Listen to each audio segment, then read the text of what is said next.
All right. Hey ho, let's go. This is Resistance Radio, where the bugs evolve, the data doesn't lie, and we believe that public health is the original human right.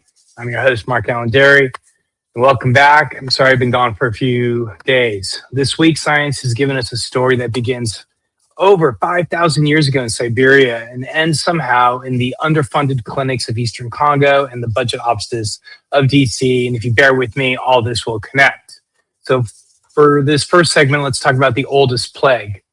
Researchers publishing in Nature this week dropped a genuinely stunning finding. They found that Yersinia pestis DNA, that's the bacteria that causes the plague, the Black Death, the disease that caused a third of the deaths of Europe in the 14th century. They found those in skeletons of hunter-gatherers who died over 5,000 years ago in Siberia.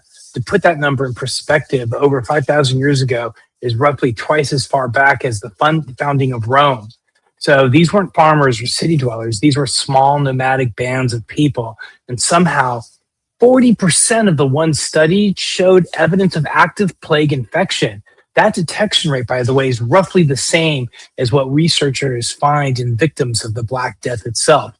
Now, what's remarkable here is that earlier science told us that plague probably wasn't killing people in large numbers that long ago, that those early strains were less dangerous. This study turns that assumption upside down. These ancient strains were already lethal, and they seem to have been particularly lethal, not surprising, to the young. There are genetic traits in those early strains, traits that made them especially dangerous to children that simply don't exist in today's form of bacteria. The bacteria essentially evolved, it changed. The version that killed a third of the 14th century Europe was different from the one stalking those Siberian communities 5 millennia ago. So what does a 5,500-year-old Siberian skeleton have to do with 2026? Everything. Pathogens jump from animals to humans. They evolve. They find new populations. And when those populations lack the infrastructure to detect, contain, or treat infection, people die in numbers that are hard to comprehend. That's not ancient history. That's actually this week. And this segues into our next segment, which is Ebola and the infrastructure debt. Right now, as we know, in the Democratic Republic of the Congo, there's a growing Ebola outbreak caused by the Bundibugyo strain, a strain for which we have no vaccine, no specific approved treatment, and a case fatality rate now hovering around about 25%. Think about it. 1 in 4 people confirmed to have this disease are dying from it. The African CDC Director General Jean Cassier warned this week that if this outbreak isn't stopped soon, it will be worse than the 2014-2016 West African epidemic, the one that killed over 11,000 people across Guinea, Liberia, and Sierra Leone. I was in West Africa during that outbreak. Those numbers represent entire communities hollowed out. It was devastating. The current count, more than 837 confirmed cases and 196 deaths, in the DRC alone, with tens of thousands of contacts that are untraced. That translates to tens of thousands of people who are possibly exposed and never found. The response teams on the ground, they report that they don't have enough personnel to identify suspected cases. They don't have enough ambulances to transport the sick. They don't have enough construction materials to build the isolation wards where patients need to go. This is what infrastructure debt looks like when it comes due. Now, there is an experimental treatment that's referred to as the MBP 134, made by MAP Biopharmaceutical, that advocacy groups are urgently pushing the U.S. government to fast track for trials and emergency use in affected countries. As of this week, this drug is still largely sitting in development. When 1 in 4 patients are dying and you have a candidate treatment, keeping it on the shelf is not caution, it's a choice, and communities in the Congo are paying the price for it. Now, to the credit of the international community, the EU did pledge 493 million euros. That's more than $500 million for the Ebola response this week. The U.S., through the State Department, has committed $270 million total. Okay, these are real numbers, but the question isn't how much money is being pledged after an outbreak begins. It's what happened to the surveillance systems, the health workers, and the laboratory networks that were supposed to stop it before it reached its already more than 800 cases. The answer to that question leads us straight back home, which segues us into segment 3, the home front. While Congo fights Bundibugyo with inadequate ambulances and no licensed treatments, the United States is having its own quiet crisis.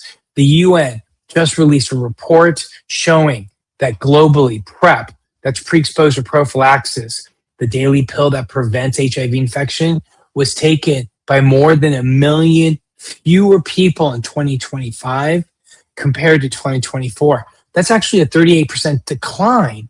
In some countries, condom funding has been cut by over 90%, and HIV testing fell by 22% in the highest burdened nations.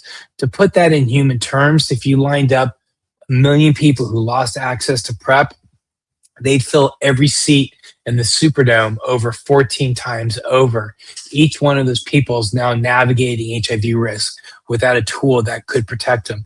And in Washington, a plan is moving forward to take the CDC out of its role overseeing PEPFAR, the landmark global HIV program that runs disease surveillance networks, laboratory infrastructure, and childhood immunization programs in some of the world's most vulnerable countries. The handoff to the State Department is scheduled for October 1st. PEPFAR isn't just HIV meds, it's a tripwire system for the next outbreak. Removing the CDC from managing it, and you remove some of the best eyes that we have on emerging threats abroad. Meanwhile, here in the US, measles, a disease that we officially eliminated in this country in the year 2020, has already surpassed 1,100 cases in 2026, with an outbreak in Virginia's Buckingham County alone, accounting for over 88 confirmed cases in just 1 month. ACEP, the committee responsible for vaccine recommendations, has not met since December 2025. So add on top of that, 95% of the CDC staff surveyed said that Americans will die because of ongoing federal cuts to the agency. This is not a prediction. It's a description of what's already happened. So you have an ancient plague in those Siberian skeletons. They didn't care how old the hunter-gatherers were or how fast they ran or how sharp their spears were. It found them when they were vulnerable, isolated, and without treatment and without infrastructure. 5,500 years later, that lesson hasn't changed. The bugs don't negotiate. They don't care about budget cycles or political appointments or whether a committee has been allowed to meet or not. The bacteria and the viruses are doing exactly what they've always done. The only question is whether the people in charge of protecting us are doing theirs. This is Resistance Radio, where we believe that surveillance and solidarity are the only vaccines that work against every pathogen, and defunding public health is not fiscal conservatism. It's a biological recklessness dressed up in a budget spreadsheet. So see you next time. Stay informed, stay angry, and stay protected. Resistance Radio, where natural selection selects resistance, and good policy should too. Thank you very much for tuning in.